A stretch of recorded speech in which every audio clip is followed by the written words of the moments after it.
I'm George Frantz from the United States Environmental Protection Agency, Region 1 office in Boston. The EPA is the national organization that is set up to provide for both environmental and public health safety for the entire country. The Region 1 office out of Boston works with the 6 New England states. I'm the small business liaison for that regional office, and work with individual businesses and especially with each of the state small business offices throughout New England. There are a couple of areas where people may have come into contact with EPA's work with small business. One part deals with contracting and procurement, minority or women-owned business, those areas where you're looking to EPA as a business partner. My part of the operation is the environmental assistance part, and that's where we provide information about new regulations, how businesses should comply with them. We also answer questions. I mean, sometimes I'll get a question on the phone or in an email. Sometimes they can be answered very simply. How do I manage my hazardous waste? Who do I contact for getting a permit in the state of New Hampshire? All those things can be easily done. Sometimes you get a question that requires that I involve 4 or 5 different shops within our regional office, the hazardous waste office, the legal office, and so forth. And so when we can normally turn around something within a day or two, sometimes you get a more involved project like that, and it's going to take a couple of weeks. In that case, I'll just give status reports, if you will, to the person who asked the question, so they're not out there thinking that the ball got dropped and they're on their own.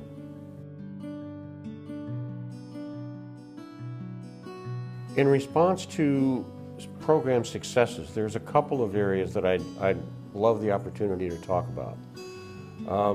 One is called the Area Source Boiler Rule, and it was passed last year, and it requires the owners and managers of all industrial, commercial, or institutional boilers, virtually regardless of how small they are, to comply with the regulation. Fortunately, it's not difficult to comply with, but if you don't know anything about it, then you're going to miss the fact that there was a requirement to send in a notification to EPA saying, yes, I'm aware of this and I will be in compliance with the rule by such and such a date. That date passed like last July. So what we tried to do is to get out to an estimated 35,000 boiler owners and operators in the New England states information about the rule and what had to be done. We also worked with EPA headquarters. We set up a user-friendly website at EPA New England and explained the ins and outs of the rule so that people didn't have to try and read the Federal Register, which is good food for lawyers perhaps, but most of us can't manage to understand it. When we set this website up, EPA headquarters liked it so much that they adopted it as a national website. It gives all the information about the rule, about ways to comply, about things that you need to know about getting tune-ups on your boilers, etc. We also set up a series of webinars, and since we were doing it for New England, it turned out that we could do it pretty much for the whole country in the same fashion. So we became the house band, so to speak, for webinars on this rule. We did 5 or 6 webinars, got well over 1,000 people viewing those webinars and so learning the ins and outs of compliance. There was a companion rule which we call the RICE rule, stands for Reciprocating Internal Combustion Engine, which is why we call it the RICE rule. The Rice Rule applies to engines that are used let me put it this way. They're stationary engines that are used in a non-emergency capacity, and they can be as small as like 25 horsepower and goes certainly up to over 1,000. It's a widespread rule. Unlike the boiler rule, the Rice Rule is very complex, and it took one of our best technicians and engineers to figure out how to take this very, very complex rule and to be able to portray it in a fashion so that folks could follow. We did webinars on this. We did outreach on the rule. And I think we reached something like 100,000 people. I take it back. 68,000 it was, people that we reached on that particular rule. Again, we did it across the country through webinars. I think this was probably one of the pretty big successes, the pair of rules getting information out to all these folks. There's one additional area that we did some work on, and that was the what's called the miscellaneous spray coatings rule, and that pertained particularly to auto body shops, of which there are at least 5,000 in New England. It requires that painters be certified by EPA in applying coatings so that it reduces overspray, it reduces the use of volatile organic chemicals, and it just makes the whole process a whole lot easier and more efficient. Plus, when you go into a body shop, you know that you're going to get someone who really understands the process and is going to do a good job for you the first time. So it's helpful. But a lot of body shops were not exactly at the forefront of, let's say, internet technology. So this one took a lot of hands-on, going to shops, talking to people, doing visits and so forth. And it was a long process, but we managed to do, I think, over 120 site visits where we sat down with the shop owner, went through the ins and outs of the regulation. We also worked with trade associations, with paint suppliers and so forth, and we really did a pretty broad outreach on that. So that, together with the Rice Rule and the Boiler Rule, I think are three good examples of how EPA's small business program helps. Regarding new and up-and-coming things, there's a couple of things that I would like to mention. One is called the Solvent Wipes Rule, and it pertains to what a lot of people call shop towels. Now, back in the day, going back 20 years, I used to work in the printing industry. And the printing industry uses a lot of these shop towels to wipe down printing presses and printing equipment to get the inks off and so forth to make sure everything's clean. Well, exactly how to manage these solvent-contaminated wipes has been a question of significant difference of opinion between feds and states for a very long time. So back in the day, when I worked for the industry, I was writing articles for trade magazines saying, these rules do not make sense, and we need a federal rule that will come along and harmonize all the various state rules and hopefully get it right. Well, we did get it right. On the other hand, it took 17 years to get the job done. The rule was just passed last year. The Solvent Wipes Rule deals both with textile reusable wipes, which are the kind mostly used in printing industries and auto body shops and so forth. But for the first time, it also deals with disposable paper wipes that are widely used in electronics and very detailed sort of manufacturing where there can't be any lint or anything like that, so they use disposable wipes for that reason. The new rule allows a more intelligent management of these wipes based on the fact that we did a risk assessment using 17 of the most frequently used solvents, and these were tested for their ability to to leach out harmful chemicals in a landfill environment. Well, the good news was that all the chemicals passed with the exception of trichloroethylene, otherwise known as TCE, and that is the only solvent which basically reneges the rule. If you use TCE, the rest of the rule does not apply to you. All of your wastes are still regarded as hazardous. But absent that use of TCE, the main thing that you have to know is no free liquids. That means if you squeeze or wring out the wipe or shop towel, there can't be even one drop of liquid that comes out. That said, both the reusable and the disposable wipes can now be managed as non-hazardous waste. But there is a but, yeah. The but is the federal rule has to be adopted by states. All of the states are what's called they are partners with EPA in that they manage their own hazardous waste programs rather than EPA having a program that we run in the states. Each of the states has their own hazardous waste program, but it has to meet the basic standards of EPA rules. So in this case, when a new rule was passed, the states will need to adopt the rule before shops in that state will be able to utilize the rule.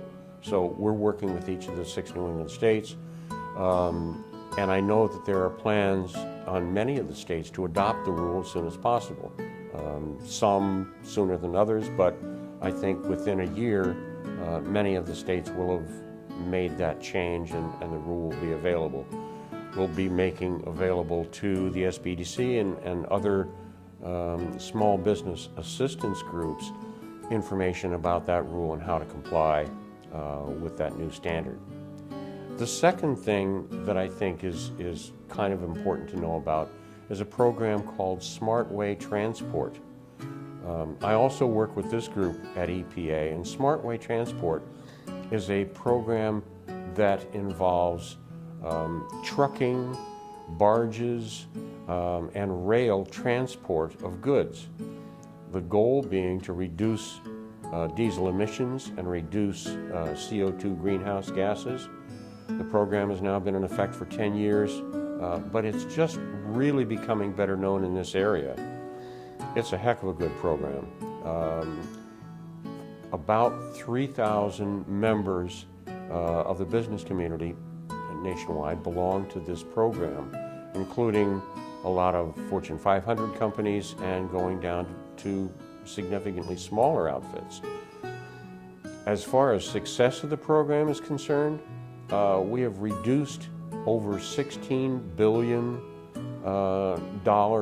in fuel costs by the industry. We've reduced 51.6, I think it is, million pounds of CO2 that was released to the environment. And from an individual trucker's or rail car operator's point of view, each truck that's compliant with this program is saving their owner something like $6,000 to $10,000 a year.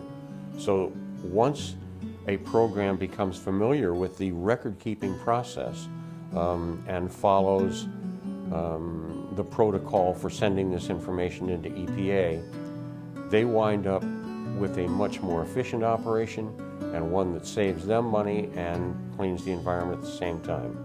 So those are two of the more, you might say, up-and-coming programs that I wanted to make you aware of.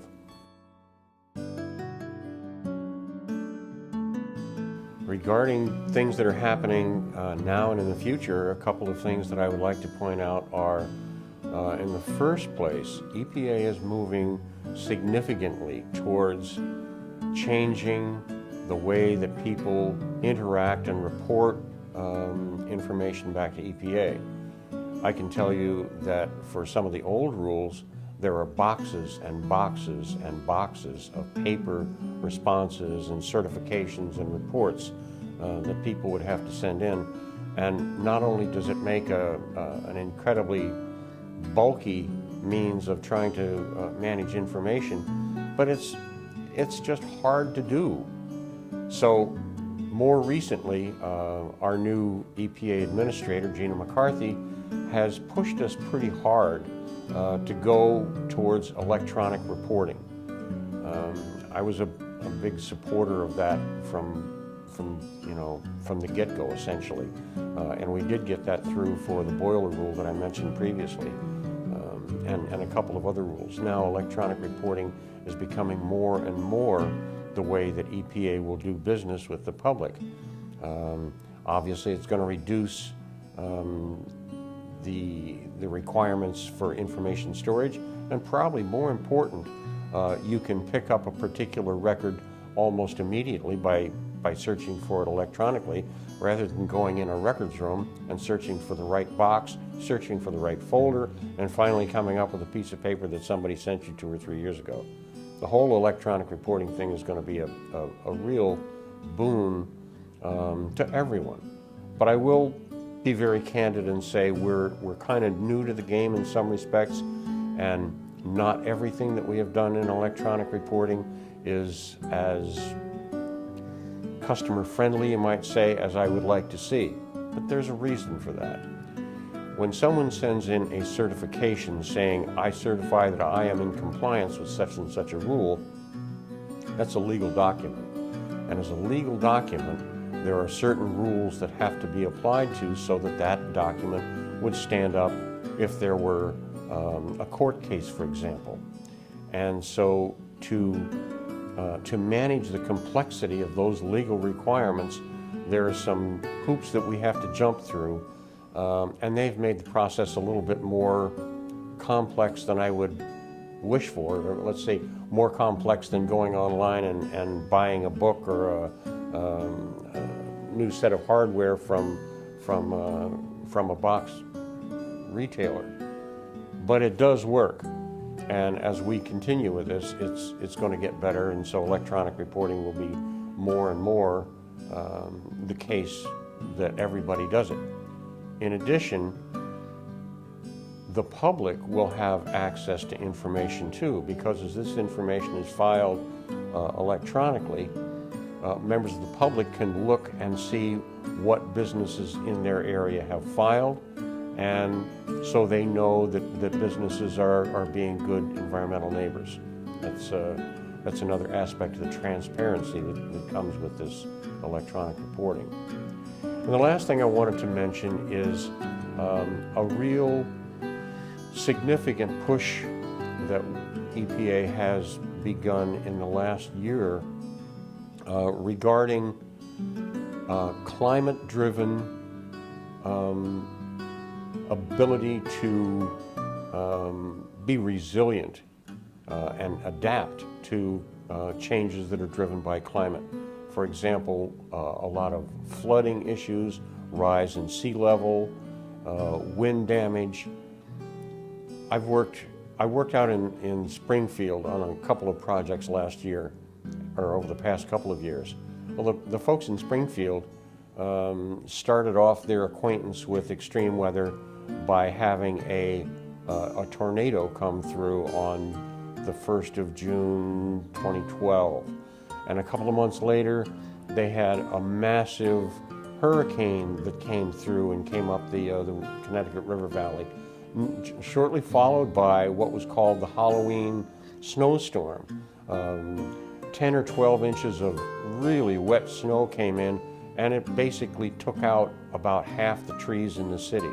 So people in Springfield are very well aware of what extreme weather means, and they're quick to incorporate weather planning in whatever events they're doing.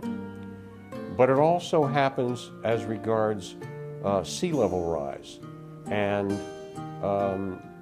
not just sea level, but for example, both in New Hampshire and in Vermont, when some of the big storms like Superstorm Sandy came through, there was so extensive rain and flooding and river rise and so forth. I know, for example, in Vermont, the entire Department of Environmental Services offices rubbed out. They lost their records, they lost their equipment, they had to evacuate the offices, and it took them a year and a half to rebuild. So everywhere you look, people are beginning to understand that the idea of climate adaptation and climate resilience is an important idea. So EPA is working with other federal agencies and also with state and local emergency planning and other organizations and business groups to get the word out and help people make the appropriate sort of plans so that you don't get caught losing equipment or being responsible for a chemical spill because water came into your facility and you had chemicals sitting on the floor, and now they're going down the street and going in the storm sewer, and you're the responsible party. So that's the whole issue of adaptation to climate change is an important issue, and I think EPA is going to be a player, perhaps not the largest player, but we're certainly using our ability to, as a convener, to pull organizations together and work in concert with other federal and state organizations to get the job done to help people that have that need. Thank you.